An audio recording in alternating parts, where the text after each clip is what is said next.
하나님 말씀 누가복음 13장 31절부터 33절 말씀 같이 합독하시겠습니다. 곧 그때에 어떤 바리새인들이 나와서 이르되 나가서 여기를 떠나소서 헤롯이 당신을 죽이고자 하나이다. 이르시되 너희는 가서 저 여우에게 이르되 오늘과 내일은 내가 귀신을 쫓아내며 병을 고치다가 제3일에는 완전해지라 하라. 그러나 오늘과 내일은 모레는 내가 할 일을 가야 하리니 선지자가 예루살렘 밖에서는 죽는 법이 없느니라. 아멘. 오늘은 시련 속에서도 갈 길을 가야 하리니 라고 하는 제목으로 말씀을 나누고자 합니다. 조금 전에 말씀드린 대로 지난주에 백은희 집사님 남편이 심장마비로 응급 입원을 했습니다. 어제 이제 수술을 받고 경과도 좋다라고 이야기합니다. 그런데 이제 병원에 신방을 갔는데 내비게이션이 평소에 가던 길로 안내를 하지 않고 처음 가는 길로 안내를 해요. 그러더니만 골목골목으로 가고 심지어는 그 골목길 속도도 아주 학교 앞인 것처럼 낮춰놓고 그 다음에 미국 도심에서는 잘 보기 힘든 그 안전블럭이 설치되어 있고 카메라까지 설치되어 있어요. 아니 얘가 왜 이런 길로 인도를 할까? 제대로 가는 거 맞나? 그러면서 원래는 저쪽 고속도로로 해서 거기서 쭉 나갔다가 이렇게 돌아서야 되는데 왜 이렇게 인도하지? 제가 자꾸 의심스러워하니까 제 아내가 옆에서 이야기를 하죠. 무슨 이유가 있겠죠. 사고가 났던지 아니면 공사 중이든지 눈이 많이 내리든지 뭐가 있겠죠 라고 이야기하는 거예요. 어제 새벽에도 말씀드린 것처럼 인생은 무엇인가 했을 때 인생은 내 마음대로 되지 않는 것이 인생이다. 그렇게 이야기할 수 있습니다. 많은 사람들이 같은 목적지를 향해서 출발합니다. 그렇지만 동일한 곳에 다다를 것이라고 하는 그런 보장은 할 수 없다라고 하는 거죠. 중간에 변수가 생겨서 돌아가야 되는 사람 또는 병원으로 가야 되는 사람, 어떤 경우에는 아예 하나님께 부름을 받는 사람, 여러 가지 상황이 있어서 출발을 같이 했다고 해서 같은 목적지에 도달할 수 있는 것은 아니라고 하는 것입니다. 뜻하지 않은 그런 상황 속에서 골목길을 헤매기도 합니다. 그런가 하면 돌고 또 돌아서 갔던 길만 뱅뱅뱅 도는 제자리 걸음하는 그런 인생이 되기도 합니다. 특히 이 고난과 시련에 대해서는 어느 누구도 자신할 수 없다라고 하는 거죠. 제가 고난에 대해서 시련에 대해서 생각을 해보니까 고난이라고 하는 것은 어쩌면 깊은 웅덩이와 같은 것이 아닐까. 한편으로는 좀 간격이 그래도 좀 있는 그러한 것 같아요. 반면에 시련은 또 무엇인가 생각을 해보니까 시련은 마치 이 겨울 바람에 흔들리는 이 나뭇가지가 겪는 그런 것이 바로 시련이 아닌가. 그렇기 때문에 고난만큼 크지는 않을지라도 이 잽과 같은 것들이 연타로 계속해서 끊임없이 쉴만 하면 또 생기고 또 쉴만 하면 또 생기고 하는 그것이 시련이 아닐까 하는 생각을 해보게 됩니다. 그렇기 때문에 이 고난과 시련에 대해서는 어느 누구도 고난이 와도 시련이 와도 나는 이길 수 있다라고 자신할 수 있는 사람은 없다라고 하는 거죠. 무엇보다 한번 겪어봤으니까 난 경험이 있으니까 내성이 생겼어. 또 어떤 면에서는 이길 수 있는 면역력이 있어 라고 장담할 수 없는 것이 바로 고난과 시련 아니겠느냐라고 하는 것입니다. 그래서 한번 겪어본 것이기 때문에 익숙해서 다음에는 피해갈 수 있을 것 같은데 또 걸려 넘어지는 것이 고난이요 시련이다라고 하는 것입니다. 안 흔들리고 싶지만 또 한번 부러치면은 팔랑팔랑 흔들릴 수밖에 없는 것이 우리네 인생이다라고 하는 거죠. 오늘 본문에서도 보면 그런 부분을 말씀하고 계시는데 예수님께서 당시 예루살렘 북동쪽에 위치했던 베레아라고 하는 지역에서 사역을 하고 계셨어요. 그리고 이제 오늘 본문에 해당되는 내용은 예루살렘을 향해서 가시면서 사람들에게 구원의 좁은 문으로 들어가라고 당부를 하십니다. 그리고 너희들이 그것을 믿고 따른다고 한다면 이제 거기에 합당한 부합한 삶을 살라라고 당부를 또 하고 계신 거죠. 우리가 예수님의 행적을 생각을 해보면 십자가를 지고 인류를 구원하는 그 구원자의 길을 간다라고 하는 것, 이것은 아무나 할 수 있는 것이 아니고 누가 생각해도 위대한 일일 수밖에 없는 그러한 것입니다.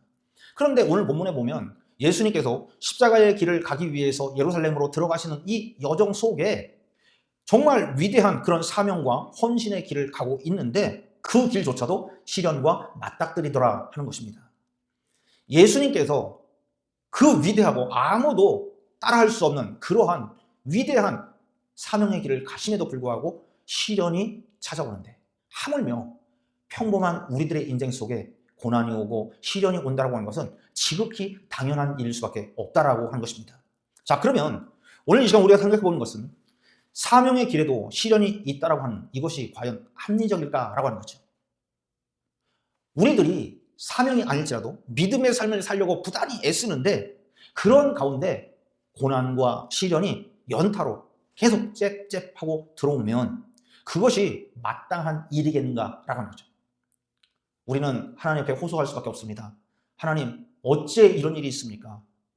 세상적인 삶을 사는 것도 아니고 믿음대로 살아보려고 해도 주님 뜻대로 살아보려고 하는데도 어째 이런 시련과 고난이 내게 옵니까? 라고 울부짖을 수밖에 없다는 거죠. 그런 가운데 우리에게 시련이 찾아올 때 우리는 어떤 마음과 자세로 살아가야겠습니까? 오늘 본문을 통해서 우리가 생각해 볼 수 있는 것은 첫째, 믿음의 삶을 사는 데 있어서 이해할 수 없는 시련이 있다라고 하는 것입니다. 누가복음 13장 31절 우리가 읽은 말씀 보시면 곧 그때 어떤 바리새인들이 나와서 이르되 뭐라고 얘기합니까? 나가서 여기를 떠나소서. 헤롯이 당신을 죽이고자 합니다 라고 이야기합니다. 즉 예수님께서 하나님 나라에 대해서 교훈하실 때 어떤 바리새인들이 나왔다라고 이야기합니다. 그러면서 예수님을 위하는 척하면서 이야기하죠. 헤롯이 당신을 죽이고자 하니까 빨리 헤롯의 손길이 닿지 않는 그 유다 땅으로 도망가세요 라고 권하는 거죠. 이 사람들이 하는 행동이 진심에 의한 그런 행동이 아니었다라고 하는 것을 우리가 알게 되는데 그게 왜 그런 거였더니 예수님께서 그 다음에 하시는 그 반응이 굉장히 냉담해요. 좋은 의도였다고 한다면 이렇게 삐딱한 반응을 예수님이 하실 리가 없다고 하는 거죠. 예수님도 한 성깔 좀 하시잖아요. 네. 아마도 이 바리새인들이 헤롯의 사주를 받은 것이 아닌가라고 하는 생각을 해보는 거죠. 그래서 귀뜸을 해주는 것처럼 하긴 하는데 정작은 예수님께 헤롯이 당신 죽이려고 하니까 라고 하면서 헤롯의 그 권력과 헤롯의 그 서슬퍼런 칼날에 대해서 전해줌으로 인해서 겁먹고 도망치도록 종용을 하는 그런 협박 아닌 협박이었다라고 하는 거죠. 그러자 예수님께서 답변하셨다고 말씀을 드렸습니다. 32절 말씀 보시면 예수님 당신이 헤롯의 칼날을 피해서 도망가세요 그렇게 얘기를 했는데 되려 예수님은 너희는 가서 누구에게? 저 여우에게 말해라. 뭐라고 말하냐면 오늘과 내일은 내가 귀신을 쫓아내며 병을 고치다가 제3일에는 완전하여 지리라 라고 이야기해라. 이것은 어떤 분이 그 노래를 지은 것 중에 내 나이 80이 되거든 이제 그만 오거라 라고 이야기한다면 요즘 바빠서 못 간다고 전해다오 라고 이야기했다는 것처럼 예수님이 지금 그 얘기하는 거죠. 헤롯에게 나 요즘 하나님의 주신 사명 감당하느라고 바빠서 도망칠 시간이 없어 그렇게 전하다 라고 이야기하는 거죠. 그리고 여기에서 저 여우라고 표현했는데 그 여우는 그 위에서 바리새인들이 이야기했던 헤롯 안티파네스를 이야기합니다. 이 헤롯은 당시에 갈릴리와 베레아 지역에 통치권을 가지고 있었던 분봉 왕이었습니다. 그런데 이 헤롯은 이복 동생의 아내를 그러니까 제수씨를 취해가지고 결혼한 부도덕한 왕이었어요. 그러다 보니까 주변 사람들의 눈초리가 좋지 않았죠. 그리고 이를 책망한 세례 요한에 대해서는 못마땅하게 여기다가 결국에는 그 목을 쳐가지고 쟁반 위에 담아가지고 그 아내가 된 헤로디아에게 주었잖아요. 그런데 이제는 예수님을 만남으로 인해서 자신의 정치적인 입지를 한번 세워보고자 노력을 한 거였습니다. 당시 이제 세례 요한이 세상을 떠버리고 나니까 군중의 지지를 받고 있고 사람들에게 막 와 하면서 마치 요즘 시끄러운 어떤 그 연예인들처럼 인기가 있어 보이는 그러한 젊은이 그와 만나서 서로 좋은 관계를 맺으면 군중들도 나에게 좋은 인식을 갖지 않을까라고 하는 그런 생각을 한 듯 해보여요. 그런데 예수님의 이 반응을 보면 절대 그 헤롯의 의도대로 되지 않았다라고 하는 것을 알게 됩니다. 여러분, 신앙이라고 하는 것은 우리가 외적인 행위보다 하나님과의 관계가 더 중요합니다. 어제 새벽에 이걸 말씀을 드렸는데 신앙이라고 하는 것은 진정성이 내포되어져야 한다는 거죠. 내면의 동기와 목적이 왜곡되어서는 안 되는 것입니다. 내면의 동기와 그 겉으로 나타나는 행위가 일치되어야지 하나님께서 기뻐 받으시는 예배가 된다라고 하는 거죠. 헤롯은 예수님을 만나길 원했습니다. 그래서 바리새인들을 통해서 말을 전하도록 했어요. 그런데 그 본 마음은 자신의 정치적인 국면과 입지를 예수님을 통해서 쇄신시켜보고자 하는 그러한 속마음, 꿍꿍이가 따로 있었다라고 하는 거죠. 그런데 이것이 과연 헤롯의 이야기만이겠냐라고 하는 거죠. 우리가 예수님을 만나야 합니다라고 했을 때, 더더욱이 예수님을 인격적으로 만나야 합니다라고 했을 때 모두가 다 아멘을 합니다. 그러나 정작 왜 만나야 되는가에 대해서는 우리가 막연하게 생각을 한다라고 하는 거죠. 오늘 이 아침에 우리가 예배하면서 예수님을 만날 수 있는 우리 모두가 되시길 바랍니다. 우리의 신앙 연조가 몇 년이 된 게 중요하지 않습니다. 옛날에 만났던 그 예수님에 대해서 그 뜨거웠던 그 시절을 회고하면서 우려먹는 사골곰탕과 같은 그런 신앙을 해서는 안 됩니다. 바로 이 아침에도 새롭게 예수님을 인격적으로 만날 수 있는 우리 모두가 되시길 바랍니다. 그러기 위해서는 하나님 앞에 드리는 예배가 우리의 마음과 뜻이 드려지는 진정성 있는 예배와 헌신이 되어져야 하는 것입니다. 스가랴 7장 31절 말씀 보면 이런 얘기가 나옵니다. 이스라엘 백성이 포로 생활 70년 동안 연 2회 5월달과 7월달에 법으로 정해놓고 금식을 했다라고 얘기합니다. 그런데 거기 보면 하나님께서 너희들이 행한 그 금식, 그게 나를 위해 한 것이 아니라 너희조차고 한 것이라 내가 기뻐하지 않는다. 즉 내가 받지 않는다라고 이야기합니다. 마음이 담기지 않은 의무감과 습관에 의한 신앙생활이었기 때문에 하나님께서 기뻐 받지 않았다라고 말씀하시는 것이죠. 여러분, 우리의 신앙 행태를 한번 돌아보시기 바랍니다. 우리 믿음의 그 모든 행위들이 헤롯에게 이야기했던 예수님의 질타처럼 하는 짓이 여우 같다는 그런 소리를 듣고 있진 않나요? 자기 필요할 때는 아이고 아버지, 아이고 하나님 하면서 정작 우리의 본연의 모습은 딴 데 마음을 두고 있지는 않느냐라고 하는 것입니다. 우리가 예수님 옆에 나오는 목적이 예수님을 만나고자 하는 그 의도가 세속적이지 않는지 한번 돌아볼 수 있는 우리 모두가 되시길 바랍니다. 그래서 우리는 깊이 한번 생각해 봐야 됩니다. 예수님께서 거룩한 사명의 길을 가는데 마치 장독에 파리가 꼬이듯이 왜 주변에 그 거룩한 길, 사명의 길, 그래서 믿음의 사람들, 정말 하나님께 함께 영광 돌릴 수 있는 그 사람들을 붙여줘도 될까 말까 하는데 전혀 뜻밖의 오염된 인생들이 더덕더덕 붙여지느냐라고 하는 거죠. 우리는 사명의 길을 가면, 즉 믿음의 삶을 사노라면 믿음 좋은 믿음의 동역자들, 또 정말 나에게 선한 영향력을 맺어주고 도와줄 수 있는 그러한 좋은 신실한 친구들을 붙여주실 것이라 생각을 하는데 전혀 그렇지 않고 벼룩이 간을 빼먹을 것 같은 그런 인생들이 옆에 붙을 수도 있다라고 하는 거죠. 한 어린아이가 벽에 걸려있는 가족 사진을 물끄러미 바라보고 있었습니다. 얘가 뭘 하고 있나 싶어가지고 옆에서 보고 있던 엄마에게 물어요. 엄마, 저기 분명히 아빠도 있고 엄마도 있고 가운데 형도 있는데 왜 나는 없어? 너무 궁금해서 물어봤대요. 그랬더니 이 엄마가 아유, 그때 너는 엄마 뱃속에 있었지? 그랬대요. 이 소리를 하니까 조금 있으니까 얘 얼굴이 파래지면서 갑자기 막 아! 하고 막 울더라는 거죠. 엄마는 또 당황해가지고 왜 그래 그랬더니 엄마 뱃속에 있었으면 그럼 엄마가 나 잡아먹은 거야? 엄마 왜 그랬어? 그러면서 막 울더라는 거죠. 아이는 이해할 수 없었습니다. 왜 이해할 수 없었을까요? 어렸으니까. 우리가 믿음의 길을 가다가 만나는 고난이 크게만 느껴지십니까? 신앙의 삶을 살면서 신실하게 살아보려고 하는데 왜 나에게 이런 시련이 연타로 오는지 답답하기만 하십니까? 기도한다고 하면서도 막연하기만 하십니까? 그것은 조금 전에 말씀드린 어린아이처럼 우리가 신앙의 삶에 대해서 다 이해하지 못하는, 하나님의 뜻에 대해서 다 헤아릴 수 없는 아직 영적인 어린아이이기 때문이 아닌가 싶습니다. 우리가 이해할 수 없고 우리 눈에 보이지 않아도 하나님은 우리를 시련 가운데서 벗어나게 하려고 지금도 일하고 계심을 믿으시길 바랍니다. 지금도 고난 가운데, 시련 가운데, 고통 중에 있는 나를 위해서 하나님이 발빠르게 손을 움직여가면서 일하고 계심을 믿으시길 바랍니다. 문제는 다만 우리가 영적인 어린 아이이기 때문에 그렇습니다. 베드로전서 1장 7절 말씀에 보시면 이렇게 말씀합니다. 너희 믿음의 확실함은 불로 연단하여도 없어질 금보다 더 귀하여 예수 그리스도께서 나타나실 때 칭찬과 영광과 존귀를 얻게 할 것이니라 라고 말합니다. 믿음의 길에 마주치는 시련은 우리의 믿음이 얼마나 강한지 또 얼마나 순수한지를 알아보기 위한 과정임을 우리는 기억해야 합니다. 순수한 믿음은 금보다 귀하다고 말씀합니다. 금은 불에 단련돼요. 그래서 어느 것보다 강한 것 같죠. 하지만 시간이 지나면 이 금도 어때요? 자꾸 가벼워져요. 얇아져요. 닳습니다.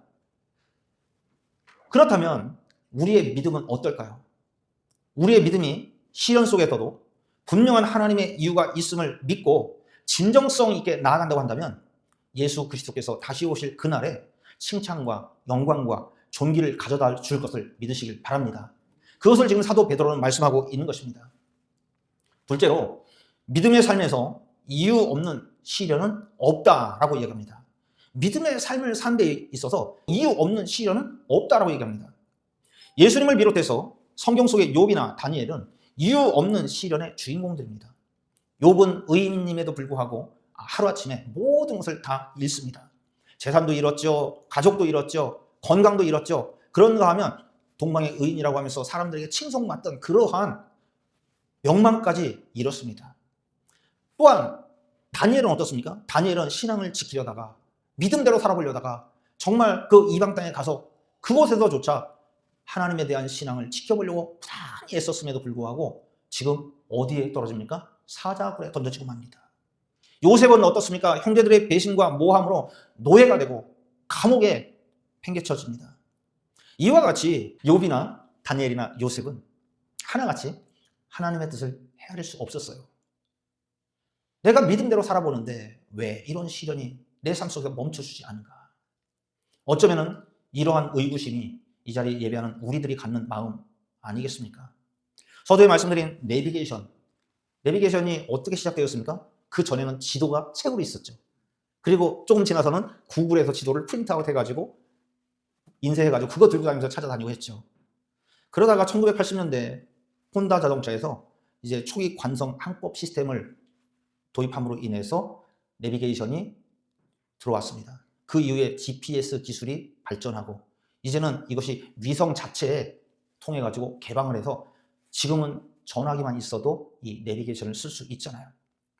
그런데 이 내비게이션에 대해서 안 쓰는 사람은 거의 없는데 이 내비게이션을 신뢰할 때 서두에 말씀드린 것처럼 어떻게 생각합니까? 사람들이 다 길을 돌아가라고 그러고 또 다른 길로 가도록 하면은 무슨 이유가 있겠지라고 생각을 하는 거죠. 그리고 잘못된 경로로 접어들었다고 할지라도 이 내비게이션이 조금만 있으면 최적의 경로로 다시 안내해 줄 거야 라고 하는 생각을 갖게 된다는 거죠.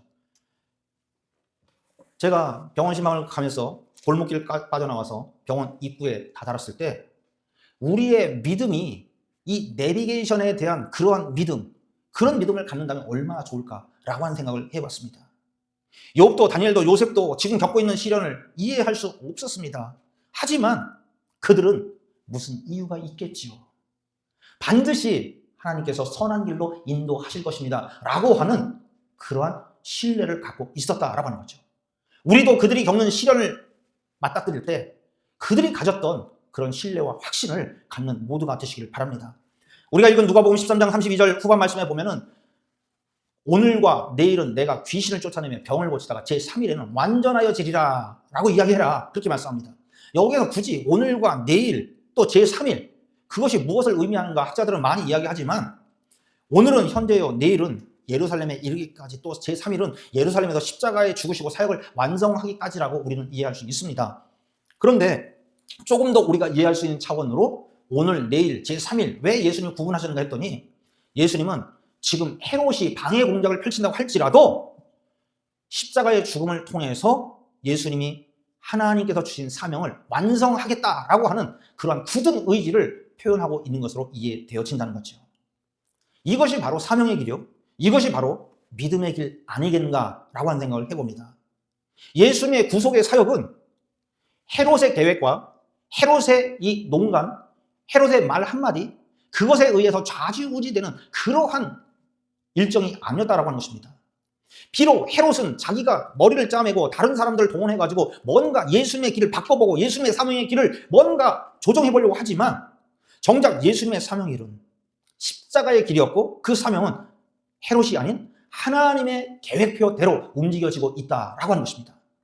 이 이야기는 우리들이 지금 시련을 겪고 아픔을 겪으며 어려움을 겪는 그 순간에도 사탄 마귀는 우리의 발걸음을 세상으로 돌리게 하고 낙심으로 떨어뜨리려고 할 것입니다. 여우같이 교묘하게 우리로 하여금 신앙의 길에서 멀어지게끔, 기도하지 못하게끔, 예배하지 못하게끔, 찬양하지 못하게끔 할 것입니다.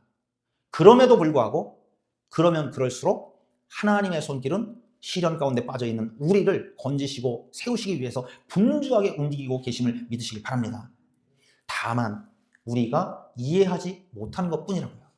히브리서 5장 13절부터 14절 말씀을 보시면 무슨 얘기를 하냐면 젖을 먹는 어린 아기 같은 인생은 말씀을 알지 못한다. 말씀을 경험하지 못한 자다. 그렇게 얘기합니다.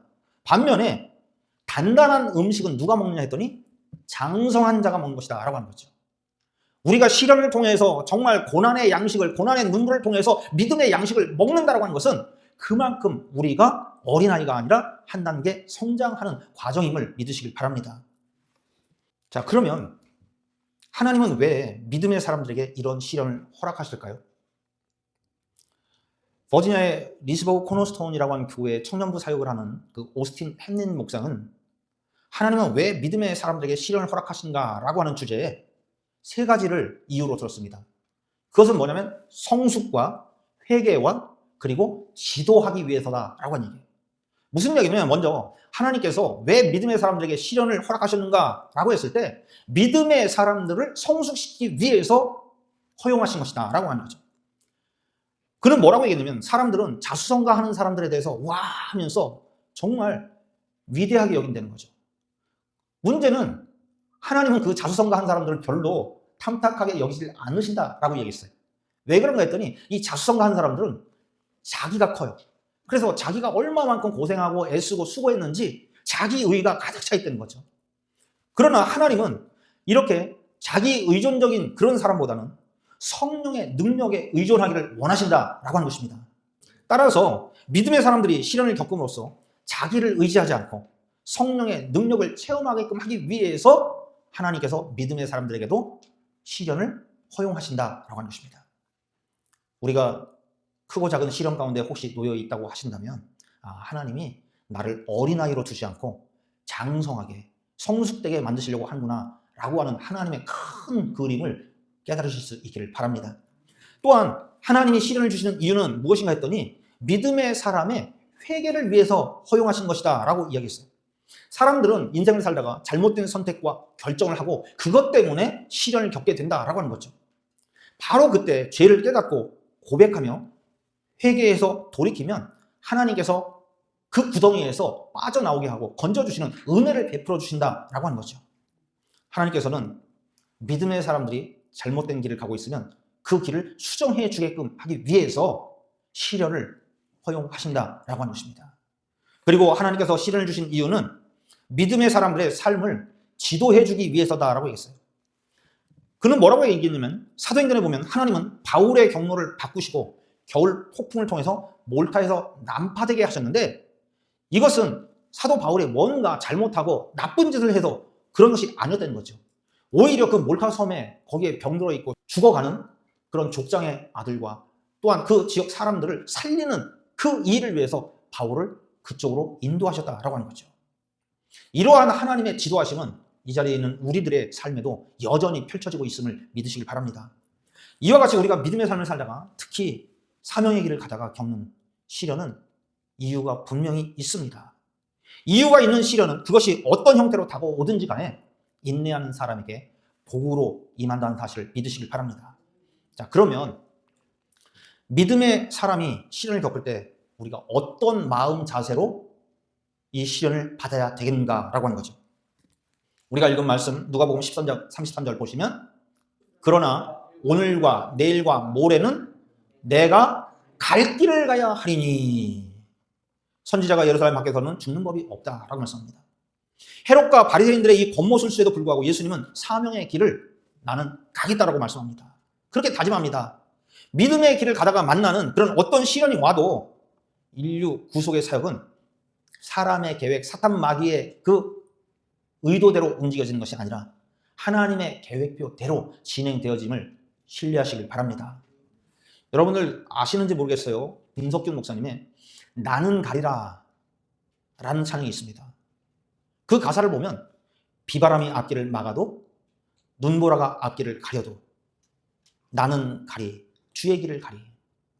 이 길은 당장은 비바람이 불고 눈보라가 치는 시련과 같아도 종국에는 영광의 길이요 승리의 길이며 나를 구원하신 주님이 십자가를 지고 가셨던 모범을 보여주셨던 그 길이다 라고 찬양했습니다. 그러면서 뭐라고 얘기하냐면 나는 가리라. 주님의 발자취를 따라서 나도 그 길을 기꺼이 가겠다라고 이야기하는 거죠.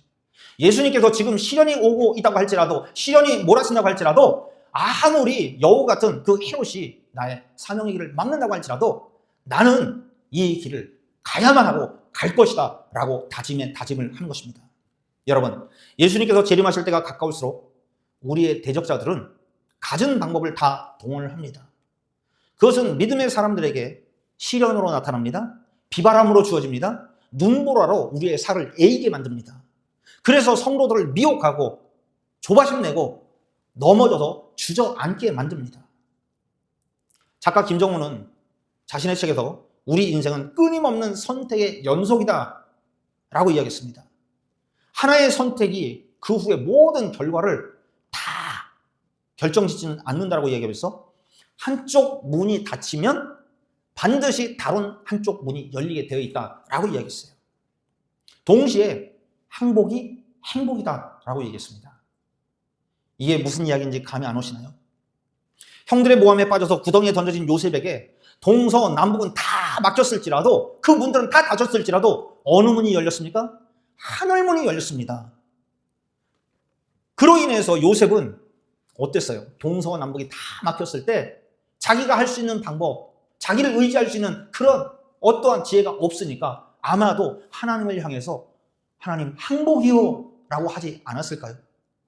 그랬을 때 그에게 애굽의 상인들이 그를 사는, 결과적으로는 건져지는, 그래서 요셉의 인생이 행복해지는 그런 삶이 되었던 것으로 이해되어집니다. 이러한 사실을 우리가 믿을 때 정작 내 능력, 내 의지, 시련 앞에서, 그 시련 앞에 항복하는 것이 아니라 그 시련 너머에 나를 위해 일하고 계신 하나님께 항복하면 하나님께서 어떤 방법, 어떤 손길을 통해서라도 건져내 주심을 믿으시길 바랍니다. 스위스의 법학자여 철학자인 힐티는 하나님은 대개 행복한 때보다 시련의 때에 우리 가까이 계신다라고 얘기했어요. 그래서 행복한 때보다 시련의 때에 우리의 믿음이 더 튼실해진다라고 이야기하는 거죠. 시련은 우리의 믿음을 강하게 하고 살찌우는 하나님만의 특별한 노하우임을 잊지 마시길 바랍니다. 그러므로 이유를 알 수 없는 시련이 와도, 이유 없는 시련이 우리 앞에 놓인다고 할지라도 원망, 불평, 탄식하지 않는 우리 모두가 되어지시기를 바랍니다. 믿음의 삶을 살면서 이해할 수 없는 시련은 반드시 있습니다. 그렇지만 이유 없는 시련은 없습니다. 다시 말씀드려요. 우리가 믿음의 삶을 살면서 우리의 생각과 우리의 식견으로 이해할 수 없는 시련은 반드시 있어요. 그러나 그 시련이 이유 없이 주어지는 것이 아니라 하나님의 큰 그림, 하나님의 놀라운 뜻이 반드시 있음을 믿으시길 바랍니다. 비바람이 치고 눈보라가 부는 시련 속에서도 내가 가야 할 길을 가겠다라고 예수님처럼 믿고 나아가면 하나님께서 더 위대한 복을 내려주실 것입니다. 그러면 우리는 구원 얻은 자들에게나 망하는 자들에게나 하나님 앞에서나 그리스도의 향기로서의 삶을 살게 될 것임을 믿고 용기 있고 감사하며 사는 이번 한 주간 되시기를 축복합니다. 기도하겠습니다.